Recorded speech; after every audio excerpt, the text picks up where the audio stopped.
Little Nightmares 2 è un viaggio disturbante dentro un incubo collettivo, in un universo oscuro in cui l'innocenza infantile si scontra con un mondo deformato e corrotto, pronto a infettare anche i più virtuosi.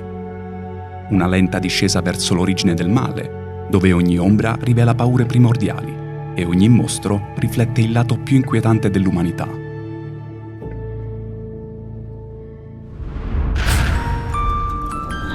Here before, with the Candleman.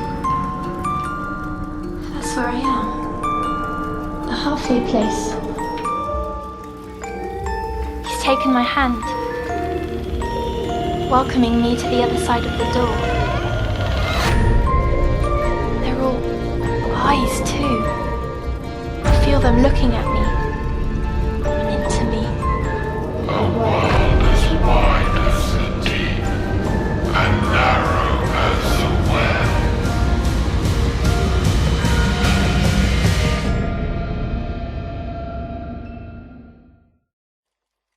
Little Nightmares 2, uscito nel febbraio 2021, si presenta come il prequel del primo Little Nightmares. Questa volta, a dover affrontare gli orrori di un universo già intravisto in precedenza, è il piccolo mono, accompagnato da emozioni e atmosfere che si differenziano in maniera netta rispetto al primo capitolo e al suo DLC.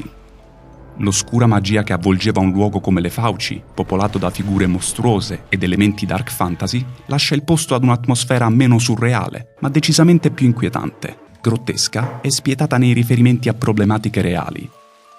Se in Little Nightmares l'esperienza trasmetteva quell'ineguagliabile sensazione di fuga verso un altrove distante e lontano dagli orrori che perseguitavano Six, in questo secondo capitolo ogni passo compiuto da Mono ci trascina invece sempre più a fondo nell'incubo stesso, svelandone gli oscuri segreti e rendendo impossibile qualsiasi vera via di fuga. Pur essendo fuori dalle Fauci, rimaniamo pur sempre dentro a un incubo, in un viaggio più introspettivo e psicologico, soggetto a numerose interpretazioni. Con l'uscita di Little Nightmares 3, l'universo in cui si svolgono questi eventi ha finalmente un nome, il Nowhere, ovvero il nulla. Molte di queste informazioni verranno ampliate successivamente, ma per ora parte di esse è possibile reperirle dalla serie The Sounds of Nightmares, un audio fiction podcast prodotto da Bandai Namco Europe. La storia narra di Noon, una giovane ragazza in cura all'istituto psichiatrico di Countis, la quale racconta al suo psichiatra Otto del suo disturbo cronico del sonno e del trauma causato dagli orrori vissuti in quegli incubi interminabili e assurdamente realistici. Attraverso i 6 capitoli del podcast, in brevi occasioni, il Nowhere viene definito come un luogo che esiste e non esiste al tempo stesso, accessibile solo attraverso i sogni una volta raggiunta la soglia di demarcazione tra l'essere svegli e non, tra il mondo che conosciamo e il nulla. Asleep and awake, both at once. In quella soglia, in inglese threshold, è presente una porta che conduce per l'appunto al nulla, vigilata senza sosta dal traghettatore. Tale figura guiderà attraverso la soglia coloro che si avventurano verso il nulla, dove, una volta giunti, il corpo fisico si smaterializza dal mondo che conosciamo, completando la sua transizione verso il Nowhere. Tuttavia, solo a particolari individui è garantito l'accesso al nulla. Si presume per lo più bambini tormentati, senza amici o vittime di abusi, e sebbene ad alcuni visitatori venga permesso di restare lì in via temporanea, altri vi rimangono intrappolati per anni. E più la permanenza si allunga, maggiori sono le chance di perdere se stessi e pezzi della propria identità, come i ricordi. Non a caso, Noon non aveva memoria delle sue precedenti vicissitudini nel Nowhere. Sapeva solo che già c'era stata, ma non sapeva esattamente dove. Why me? Only youth blooms, but uprooted. Spoils wait within. Nel capitolo La via solitaria viene menzionata l'esistenza di un altro modo per raggiungere il nulla, ma che al momento non ci è dato sapere. A quarter will be granted. The toll set in torments, not your paid. Sia le Fauci che la città pallida sono entrambi parte del nulla, ma probabilmente in 2 luoghi differenti. Di fatto, ogni volta che Noon usciva e rientrava dall'incubo, pur non avendo memoria della volta precedente, sapeva di ritrovarsi in un luogo diverso. Sleep into nowhere.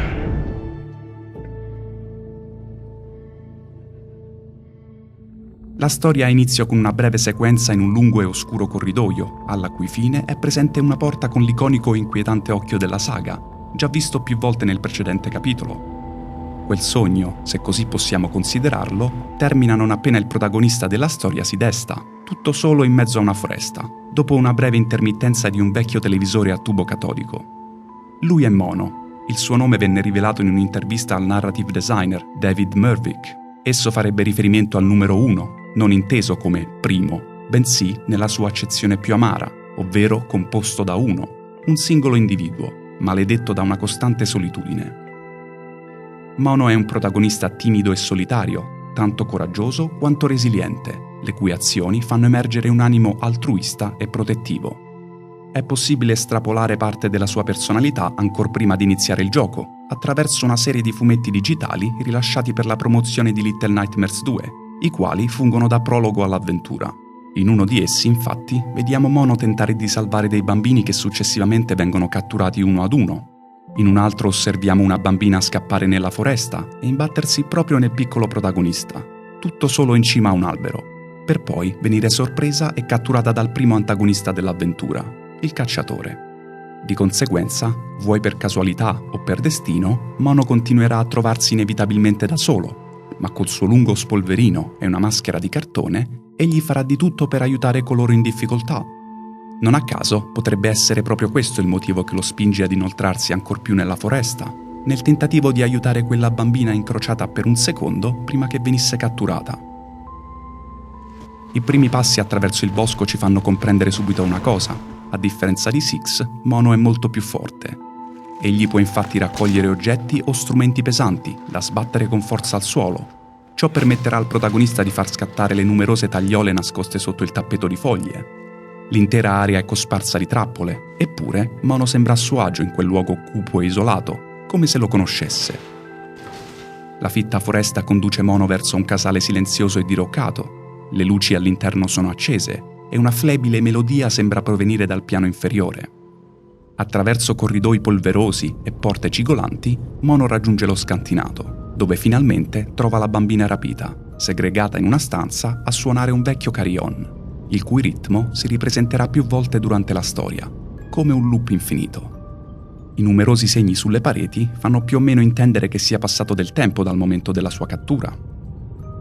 Mono afferra l'ascia da un vecchio ripostiglio e con tutta la sua forza inizia a sfondare la porta che tiene rinchiusa la piccola prigioniera. Questo è uno di quei momenti che mette in luce la personalità di Mono, questa sorta di responsabilità verso gli indifesi, come un fratello maggiore in dovere di aiutare. Egli porge la mano alla bambina, la quale, dopo averci riflettuto qualche istante, non sembra intenzionata a ricevere alcun aiuto e corre via, assicurandosi però che Mono possa seguirla. Dopotutto, aiutarsi a vicenda sembra l'unica soluzione per uscire da quel posto.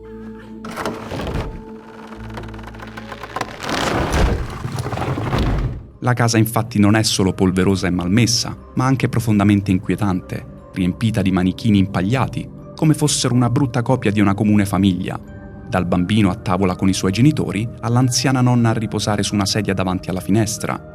Forse un malconcio tentativo di ricreare una famiglia da parte di chi ha realizzato questi fantocci. E l'artefice di tale scempio è proprio il cacciatore. Mono e la sua nuova amica lo incontrano proprio tentando di uscire attraverso il capanno da caccia. Lui è lì a scogliare chissà quale povero animale, un individuo curvo e goffo, col volto coperto da un sacco di tela. Destato dai rumori dei due fuggitivi, egli imbraccia il suo fucile da caccia e inizia ad inseguire i bambini ansimando e sparando verso di loro. Cercando di evitare i proiettili dietro a ripari improvvisati, i due riescono a seminarlo per un po'. Purtroppo, costui sembra conoscere molto bene la foresta e riesce a sorprendere i bambini più volte, dal bosco fino alla palude, dove i due sono costretti a immergersi in quel melmoso acquitrino. Dopo aver corso per tutta la foresta, l'inseguimento conduce Mono e la bambina a rifugiarsi a stento in un vecchio capanno, al cui interno è presente un fucile. Il cacciatore inizia a sfondare la porta, pochi colpi e sarà giù.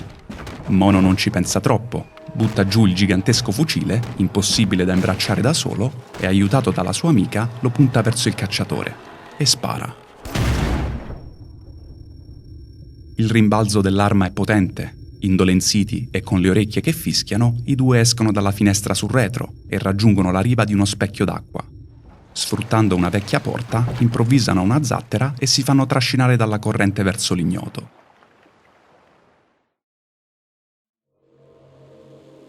La fitta nebbia separa i due dal resto del mondo. In quel lembo d'acqua, spinti dalla corrente, i due bambini si avviano lentamente verso un destino ancor più cupo e miserabile. All'inizio sembra impossibile da scorgere, e invece è lì, dietro la nebbia, in tutta la sua maestosa ripugnanza. La città pallida, in inglese The Pale City. Gli edifici alti e ricurvi si piegano grottescamente verso la spiaggia, ammassati tra di loro formando una sorta di muraglia infinita, che richiude al suo interno un fitto labirinto di strade deserte e malconce. I negozi vuoti, riempiti di cianfrusaglie e vestiti, come se gli abitanti fossero improvvisamente svaniti, lasciando solo i propri indumenti. Una città fredda, umida e morta. Centinaia di vecchi televisori si trovano sparsi ovunque, che siano lasciati in strada o penzolanti da cavi elettrici di dubbia lunghezza, come fossero appesi al cielo stesso. Ed è proprio tramite uno di questi televisori che Mono subisce la sua prima connessione con la trasmissione.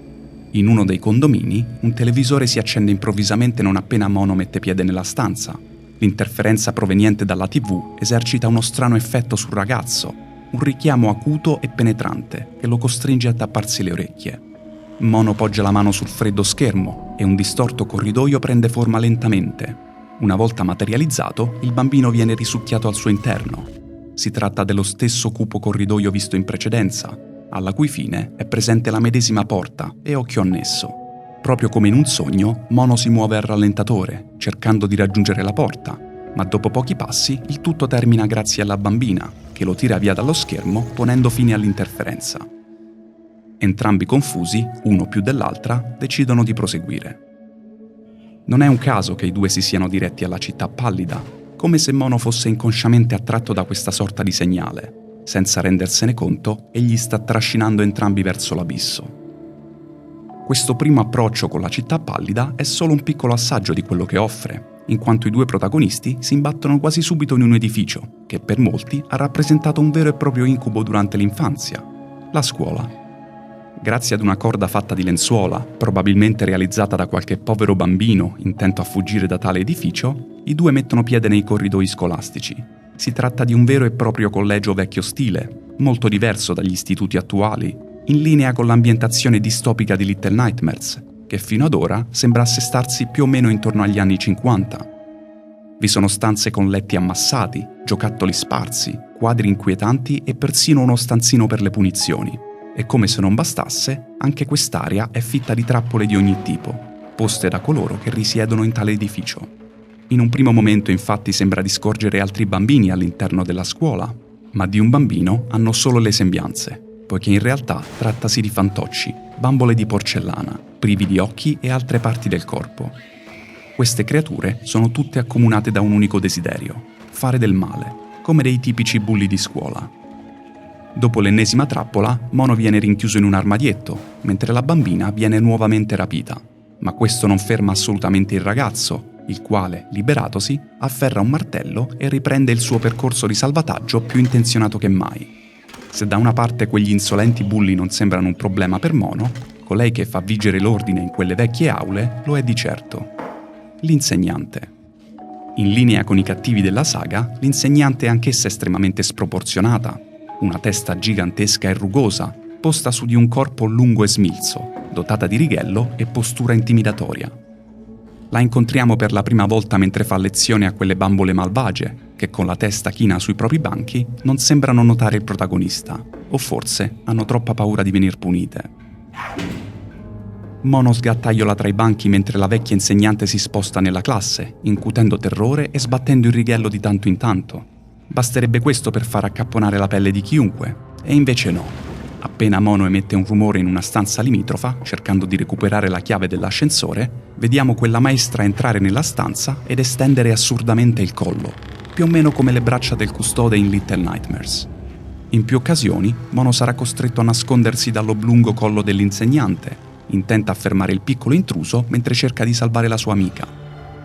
Dopo il primo vero rompicapo dell'avventura, dove Mono è costretto a posizionare degli scacchi in un certo ordine per poter proseguire, il protagonista raggiunge la mensa, e lì vi è il caos più totale. La mensa è piena di studenti che litigano tra di loro, si fanno scherzi, tirano il cibo e distruggono la sala. L'unico modo per superare quella giungla di pupazzi indemoniati è mascherarsi da uno di loro. Indossando una delle teste di porcellana sottratta a un bullo, Mono attraversa la mensa lentamente, facendo attenzione a non farsi scoprire, o l'intera stanza si riverserà su di lui. Passata la mensa e l'aula di anatomia, dove l'insegnante è occupata a riassemblare gli organi di un corpo umano, il bambino raggiunge finalmente la sua amica, tenuta appesa a testa in giù. Liberata per la seconda volta, i due proseguono insieme per fuggire dall'istituto, aiutandosi a vicenda in più occasioni. Dopo un ultimo incontro con l'insegnante, la quale sfrutta la sua grottesca abilità per inseguire i fuggitivi fin dentro il sistema di ventilazione, i due riescono finalmente a scappare. Di nuovo in città, ora sommersa da una pioggia fredda e incessante, che si abbatte sui piccoli protagonisti. A questo punto della storia si può avvertire un certo legame tra i due. Ciascuno ha fatto affidamento sull'altro e Mono, in particolare, si è dimostrato tenace nel prendersi cura di lei. Mano nella mano, i due si inoltrano sempre più all'interno della città, quando finalmente viene rivelata la ormai ovvia identità della bambina. È un piccolo impermeabile giallo a collegare i punti. Tutti lo sapevano già, ma questo piccolo dettaglio era necessario per confermare senza più dubbi che quella bambina non è altri che Six, la protagonista del primo titolo. Insieme, Mono e Six avanzano addentrandosi nei meandri della città pallida, costretti ad attraversare l'ennesimo dei suoi distorti e raccapriccianti scenari.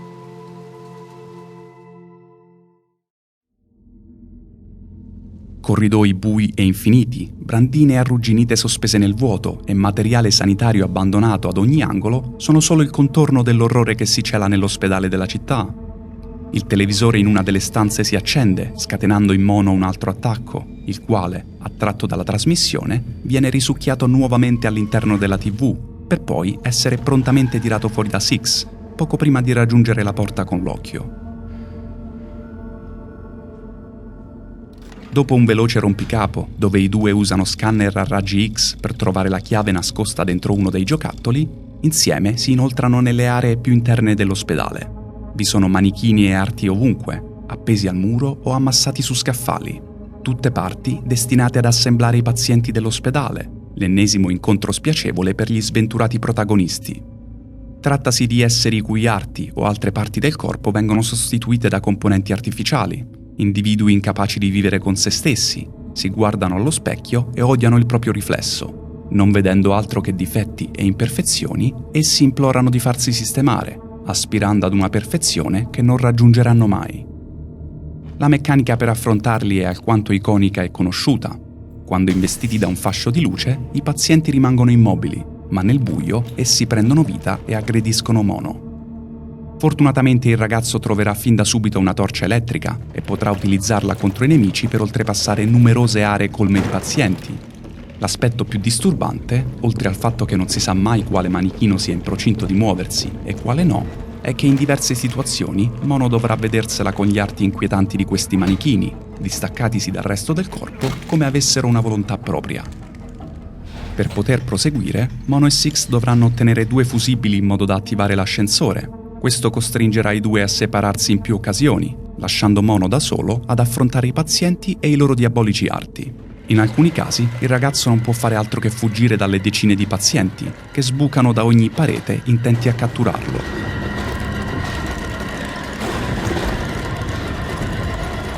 Una volta ottenuti i fusibili e affrontato un paio di arti qua e là, i due raggiungono una stanza piena di facce appese al muro. Alcuni di quei volti sono ben noti. Le facce del custode e degli chef gemelli presenti nel primo Little Nightmares fanno sorgere molte domande, ma queste vengono subito messe da parte, non appena Mono e Six fanno il loro primo incontro con il dottore, colui che ha operato e dato vita a tutti quegli abomini presenti nell'ospedale. La sua stazza è enorme, ben oltre ogni limite immaginabile nel mondo reale. Con il respiro affannoso e grugniti che scandiscono ogni suo passo, striscia al contrario sul soffitto, occupato a ricomporre i corpi dei suoi pazienti disposti sulle brandine. Un mostro, divorato dall'ossessione per le sue opere, quegli stessi individui disperati che lo hanno implorato di ripararli. Una volta giunti all'obitorio, tra i vari corpi in decomposizione, Mono trova una stanza in cui è presente un paziente tenuto in vita da un supporto vitale. per distrarre il dottore e scappare, il bambino non ha altra opzione se non disattivare tale dispositivo. A quel punto il corpo dietro la tenda inizia a contorcersi in angoscianti spasmi di dolore, mentre il chirurgo si precipita nella stanza per riattivare il supporto. Mono e Six possono quindi raggiungere e aprire la cella di detenzione, ma il suono del meccanismo rivela la loro posizione e il dottore impazzito inizia ad inseguirli furioso, emettendo gemiti e ansimando mentre travolge tutto ciò che lo ostacola, nel maldestro tentativo di schiacciare i due bambini. La fuga termina al crematorio, dove quell'essere corpulento viene intrappolato all'interno dell'inceneritore mentre tenta di afferrare Mono. A quel punto è possibile fare una scelta. I due possono andarsene, lasciando il loro inseguitore al proprio destino, oppure possono attivare l'inceneritore e bruciarlo vivo. Suppongo abbiamo fatto tutti la stessa scelta. Le sue urla strazianti si fanno sempre più ovattate mentre le fiamme lo divorano lentamente. Six approfitta dell'occasione per scaldarsi un po', come se nulla fosse. Una situazione insolita, il calore della fornace e un tenue fascio di luce che filtra dai lampadari sopra i due bambini donano un'atmosfera quasi piacevole, come se ci trovassimo in una sorta di limbo calmo e pacifico, sospeso tra la fine di un incubo e l'inizio di un altro. Dopo aver ripreso fiato, Mono e Six raggiungono l'uscita ed escono finalmente dall'ospedale. Sembra assurdo, ma è quasi un sollievo essere di nuovo in città. La pioggia scorre violenta senza sosta, come se stesse realmente piegando la città su se stessa. È in questo momento che finalmente li vediamo, difficili da distinguere all'inizio, strane figure che precipitano in lontananza, seguite da tonfi sordi e distanti. Trattasi degli spettatori, coloro che abitano i quartieri della città pallida. Li osserviamo mentre si lanciano dagli edifici, schiantandosi al suolo. Il loro volto appare risucchiato su se stesso, come fosse uno straccio di carne strizzato e attorcigliato. Tra i molti incontri spiacevoli fatti finora, gli spettatori appaiono di statura più contenuta, figure abbastanza proporzionate, senza arti o colli che si allungano a dismisura. Essi emettono uno strano ticchettio, un suono gutturale, quasi distorto, e anche i loro movimenti sono piuttosto innaturali, risultando rapidi e scattosi, come fossero vittime di un'intermittenza, intrappolati in un frame rate diverso da tutto il resto. Gli spettatori hanno tutti una cosa in comune, la dipendenza dalla trasmissione. I primi incontri con questi esseri dimostrano quanto siano assuefatti dal segnale, emesso dai numerosi televisori sparsi ovunque. Un segnale onnipresente, emanato da una torre situata nel punto più interno della città. Un segnale che attrae e irretisce ogni mente, persino quella di Mono. Dopo aver girovagato tra i vari palazzi e appartamenti senza particolari brutte sorprese, salvo una terribile frana che stava per uccidere entrambi i protagonisti, Mono e Six raggiungono un piccolo appartamento. Al suo interno vi è l'ennesima TV con quella dannata trasmissione. Purtroppo, anche questa volta Mono non è in grado di resistere. La trasmissione è più forte di lui. Il ragazzo cede e pone la mano sullo schermo, venendo risucchiato al suo interno per la terza volta. In questa occasione però il ragazzo è finalmente in grado di aprire la porta alla fine del corridoio, rivelando e liberando l'orribile segreto che si nasconde al suo interno. È un individuo incredibilmente alto e smilzo, da qui il suo nome, con un cappello stile fedora e vecchi indumenti. Se ne sta lì, seduto su una sedia avvolto da una strana luce color porpora. Noto con il nome di Thin Man, lo vediamo alzarsi, ma Six riesce a tirare fuori il bambino dalla TV. Questa volta però il televisore non si spegne, l'oscura figura si avvicina lentamente verso lo schermo. Avvertendo il pericolo, Six cerca di convincere Mono a scappare, il quale però non sembra reagire. Quel gigantesco signore esce dal televisore, accompagnato da un assordante rumore di interferenza. La sua figura imponente sfiora il soffitto e con passi lenti si mette ad inseguire i due bambini. Più la sua presenza è vicina, più il tempo sembra rallentare, rendendo la fuga ancor più difficile. I due cercano rifugio nella stanza accanto. Mono riesce a nascondersi sotto il letto, mentre Six è meno fortunata. L'uomo si limita ad osservarla per pochi istanti, poi svanisce, portandola via con sé.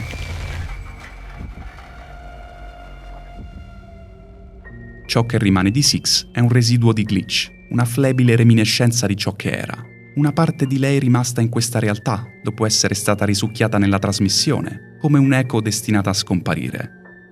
Il ragazzo la osserva svanire in silenzio, triste. Mono ha fallito, non è riuscito a proteggerla. Ancora una volta il bambino si ritrova da solo. Eppure egli non demorde. L'uomo che ha rapito Six si nasconde da qualche parte nella trasmissione, lo stesso luogo che lo teneva imprigionato. Senza volerlo, Mono ha risvegliato il vero mostro della città pallida e il suo compito ora è inseguirlo per salvare la sua amica. Senza pensarci, il ragazzo si dirige verso il televisore ancora acceso, poggia le mani sullo schermo e si tuffa al suo interno. Il piccolo protagonista precipita in un tunnel fatto di carne e viscere, come se fosse un intestino, al cui interno è possibile scorgere un gigantesco occhio. Così come è entrato in quell'assurda dimensione, il bambino viene sputato fuori da un altro televisore, ritrovandosi in un luogo diverso. I misteri della trasmissione e del suo strano legame con Mono si fanno sempre più complessi. Egli sembra in grado di attraversare tale dimensione grazie ai numerosi televisori disseminati per la città, e non è un caso se all'inizio della storia vediamo il bambino svegliarsi proprio accanto ad una TV. Il richiamo emesso dal segnale sulla torre, o Signal Tower, posta al centro della città pallida, è talmente forte da influenzare quella parte del nowhere. Numerosi sono i riferimenti alla torre e al vigile occhio legato ad essa, illustrazioni che fanno da sfondo in questo viaggio nell'incubo. Nel capanno del cacciatore, all'interno della stanza in cui era imprigionata Six, o sul pavimento della scuola, accanto ad uno dei bulli in punizione. Rappresentazioni che inizialmente era difficile cogliere, ma che ora hanno finalmente un senso. Mono sfrutta quindi i vari televisori sparsi per la città per proseguire nella sua coraggiosa missione verso la torre. Il ritrovamento di un telecomando consente al ragazzo di accendere e spegnere le TV presenti nei vari complessi residenziali. Tale dinamica sarà necessaria per distrarre eventuali residenti che bloccano la via, completamente ipnotizzati dalla trasmissione. Accendendo una TV e spegnendone un'altra, Mono può esercitare un certo controllo sugli spettatori. Tuttavia, qualora il segnale non fosse presente nelle immediate vicinanze per catturare la loro attenzione, essi si precipiteranno rabbiosi su Mono. Alcuni di loro sono talmente dipendenti dal segnale che nel tentativo di raggiungerlo finiscono col lanciarsi dagli edifici, come falene verso la luce. Ed è preoccupante il forte simbolismo con la cultura attuale, che calza alla perfezione. La situazione precipita quando Mono decide di sfruttare un paio di TV pericolosamente vicine ad un'orda di spettatori. Un trigger che farà scattare la folla inferocita, intenta a catturare il protagonista, costretto a scappare attraverso uno dei negozi lì presenti. Sebbene non particolarmente svegli, gli spettatori cominciano ad assaltare l'attività, sfondando vetrine e rovesciando scaffali pur di avventarsi su Mono. Fortunatamente non si tratta di un inseguimento estremamente difficile, e l'attenzione dell'orda viene anche influenzata dai televisori disposti nello store. Neanche il tempo di riprendere fiato che Mono si imbatte in Six, intrappolata per l'appunto in un televisore.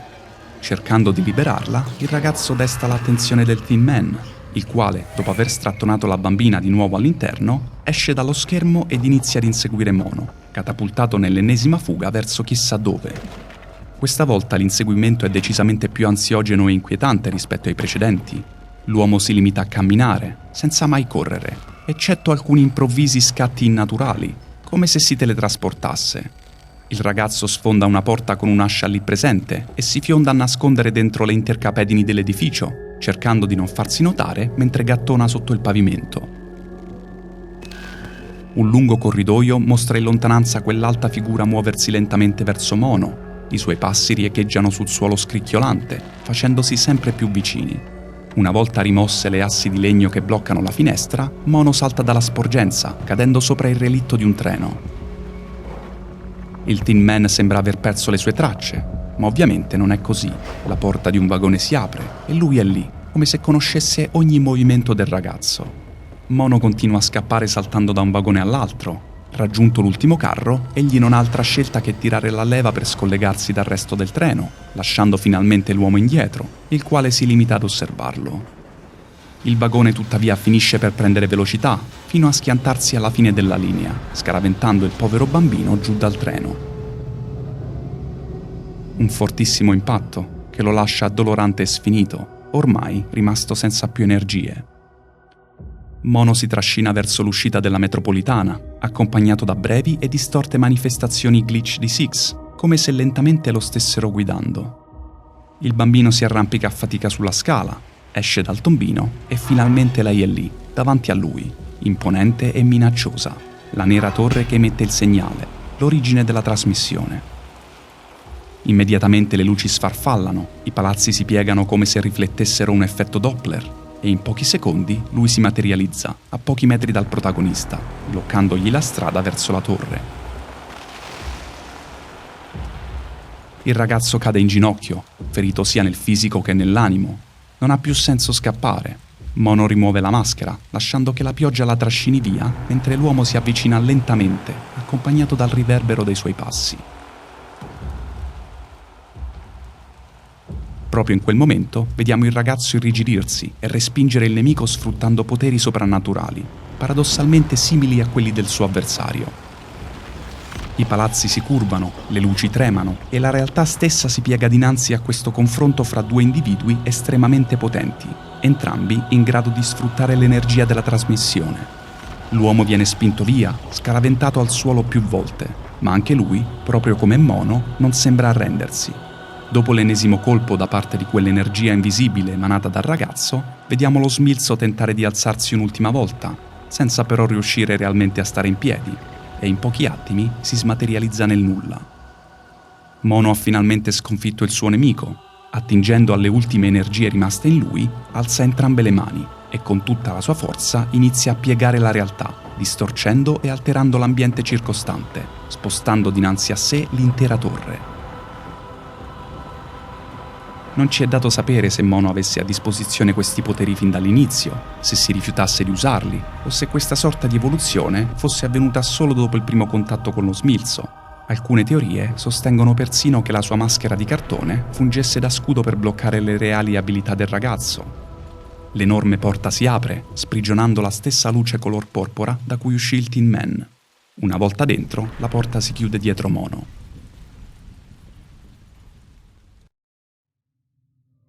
Siamo al capitolo finale, la tanto agognata torre, il luogo della trasmissione.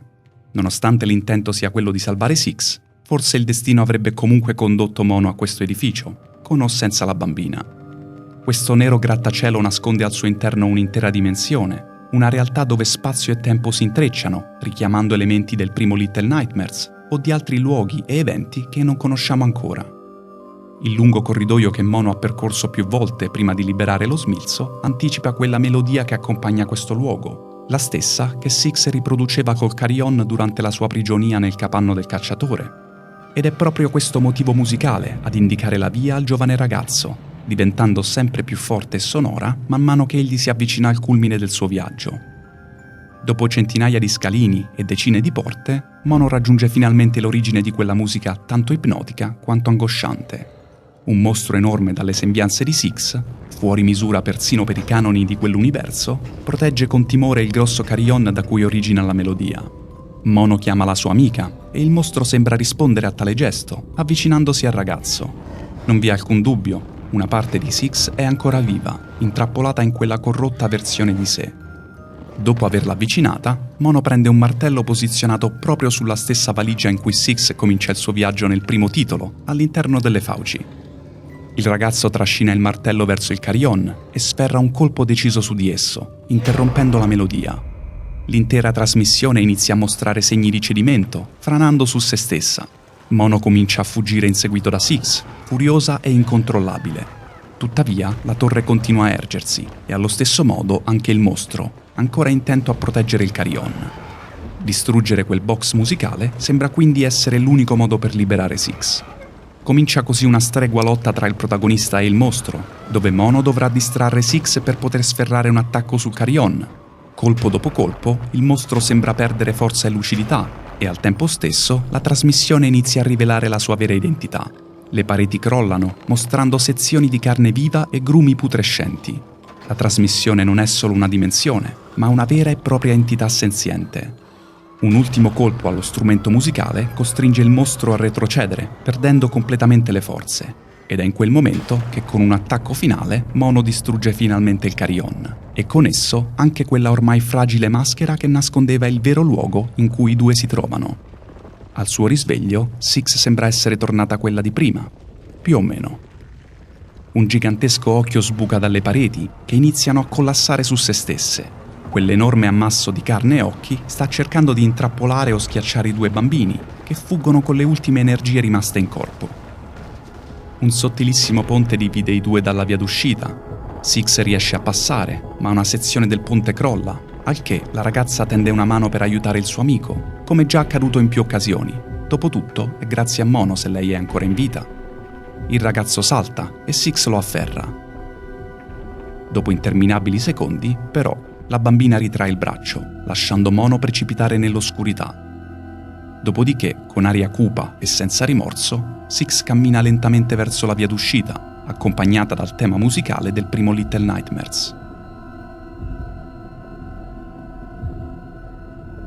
Mono riprende i sensi, circondato da un'oscurità fatta di carne e viscere. Poco distante è presente una sedia all'apice di un ammasso di interiora, come fosse un trono all'interno di un grosso stomaco gorgogliante. Centinaia di occhi lo osservano, mentre il ragazzo si copre il volto disperato. Le pareti si chiudono su di lui, sempre più vicine e tremolanti. E poi nulla. Tutto scompare, lasciando solo Mono, la sedia su cui giace e un leggero fascio di luce.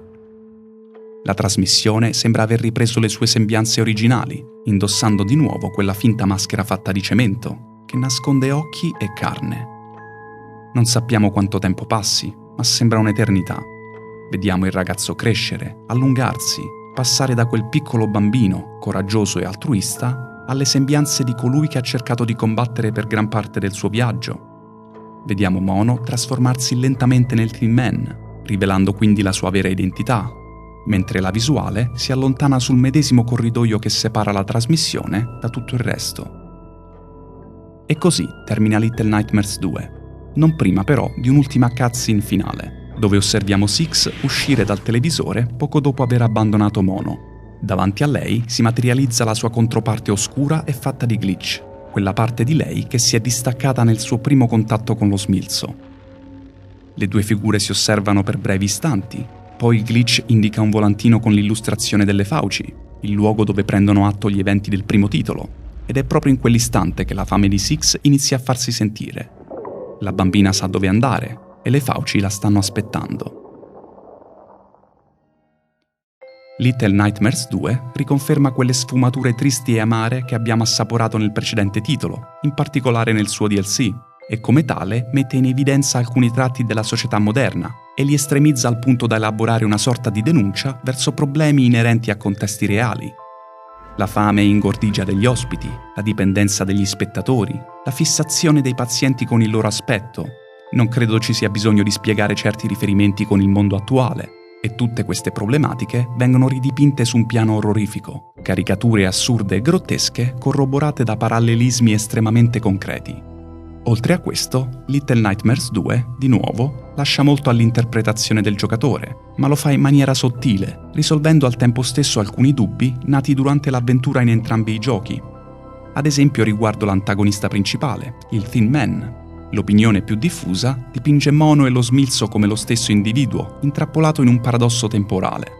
Mono viene richiamato dalla trasmissione e si imbatte nella sua versione adulta, la quale tenta di fermarlo a tutti i costi, sia bloccando il suo cammino verso la torre, sia sequestrando Six, colei che successivamente lo intrappola all'interno del suddetto luogo, riavviando il loop.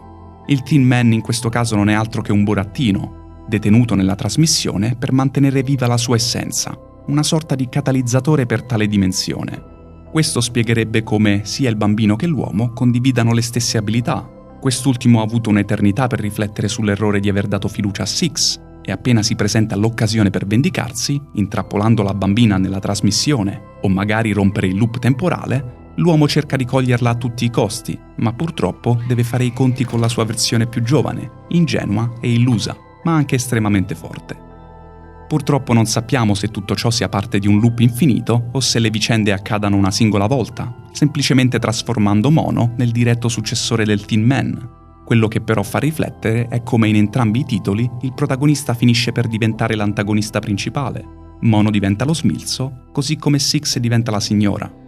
Parlando proprio di Six, la sua identità malefica non ci è nuova. Al contrario di Mono, la bambina racchiude tutte le caratteristiche dell'antieroe. Six non sembra essere interessata a salvare gli altri, che siano bambini intrappolati nelle fauci o colui che l'ha salvata in svariate occasioni. Altre tendenze violente o sadiche è possibile notarle in diverse situazioni. Nella scuola vediamo la bambina assaltare uno dei bulli e spaccargli la testa. Nell'ospedale la osserviamo spezzare lentamente le dita di una delle mani dei pazienti. E infine, mentre il dottore brucia vivo, Six se ne sta lì seduta al caldo, senza mostrare un briciolo di umanità. Questo lato oscuro e inspiegabile di Six assume connotati leggermente più definiti nel momento in cui la vediamo venir rapita dallo smilzo, lasciando soltanto il suo glitch. Questo porta a una separazione della sua identità, come è avvenuto per altri bambini, ma in questo caso è come se i tratti più corrotti e negativi di Six fossero canalizzati e racchiusi in una versione di se stessa persino più oscura. Tale versione, rinominata dalla community Dark Six, era già presente nel primo titolo, comparendo in tutte le situazioni in cui Six si lasciava andare alla sua fame incontrollabile, e Little Nightmares 2 sembra abbia cercato di dare una risposta a tutto questo. Nel corso della sua avventura, Mono ha già incontrato altri glitch residui, piccoli ma numerosi resti virtuali di bambini, sparsi per tutta la città pallida, tra le aule della scuola o nelle fredde e buie stanze dell'ospedale, i resti di coloro che sono stati consumati dalla trasmissione. Esistono tantissime teorie, ipotesi e dettagli sui giochi di Little Nightmares, e ammetto che purtroppo non posso soffermarmi su ogni elucubrazione lanciata su internet. Io cerco di riassumere le ipotesi più importanti e affermate da gran parte del fandom. Prima di chiudere, vorrei soffermarmi su quelle curiosità e trivia che mi hanno colpito di più. Come parte del DLC The Gnome's Attic, ovvero la soffitta del nomino, nella tenuta del cacciatore è possibile incontrare uno dei piccoli esserini molto presenti nel primo Little Nightmares. Subito dopo aver liberato Six, in seguito all'apertura di un cassetto, vedremo un piccolo nomino sgusciare via, accompagnato da quel tema musicale ben noto ai giocatori del primo titolo. Seguendolo sarà possibile raggiungere la soffitta, dove riusciremo ad ottenere il cappello del nomino, uno dei tanti copricapo sbloccabili e indossabili da Mono. Più che un vero e proprio DLC, la soffitta del nomino è una piccola aggiunta che dona a Little Nightmares 2 un po' di quelle atmosfere magiche tipiche del primo titolo, come fosse una sorta di transizione verso una storia pregna di temi molto più crudi e moderni. Dopo essere scappato da una delle tante orde di pazienti all'interno dell'ospedale, Mono potrà raccogliere una palla lì presente e lanciarla verso il gruppo di arti che fuoriescono dalla porta sbarrata. Le mani la afferrano e la lanciano indietro, permettendo di giocare così all'infinito. Nel capitolo della città pallida, prima dell'incontro definitivo con il Tin Man, Mono raggiunge un'area piena di pacchi e lettere. All'interno di una valigia è possibile trovare un involucro con un occhio disegnato sopra. Indossando il cappello da postino, trovato poco prima, sarà possibile consegnare il suddetto pacco ad una buca delle lettere raffigurante anch'essa il medesimo simbolo. Avvicinandosi con il pacco, un'inquietante mano sbucherà da dietro la porta e afferrerà la consegna offerta da Mono. Alla fine del DLC Secrets of the Maw, dopo i crediti di gioco, vi è un breve riferimento allo smilzo, un piccolo teaser che anticipa Little Nightmares 2. La saga di Little Nightmares ha un posto speciale nel mio cuore. Avrei dovuto fare questo video tanto tempo fa, ma ne sono successe di cotte e di crude. Alla fine sono riuscito a portarlo sul canale e spero di aver trattato bene o male i temi principali relativi a questo titolo. Per ogni altra ipotesi o discussione, sentiti libero di menzionarlo nei commenti. Io farò il possibile per leggerli tutti e approfondire insieme ulteriori congetture. Un abbraccio da Nero Wolf e grazie.